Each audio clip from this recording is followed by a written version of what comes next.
আমার এই সোনার দেশে লক্ষ লক্ষ লক্ষ যুবক আজকে সার্টিফিকেট নিয়ে বটগাছতলা বসে কান্না করে চাকরি নাই। এদের কেন চাকরি দাও না রে ও জাতি? এরা তো মায়ের গালি শুনে, বাবার গালি শুনে বাড়ি ঘর বিক্রি করে লেখাপড়া শিখাইলাম, চাকরি কেন করো না? আমার ঘরে তোর খানা নাই।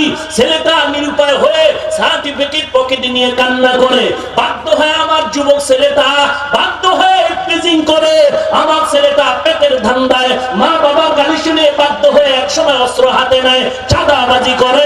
আল্লাহ আমার দেশের লক্ষ লক্ষ যুবকের চাকরি দাও।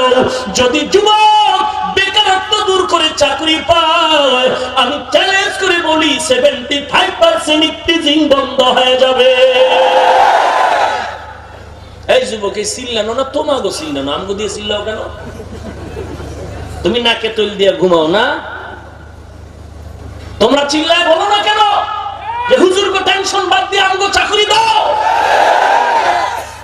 কারণ হুজুরেরা বটগাছতলা যাবেও না, ইফতিজিংও করবে না।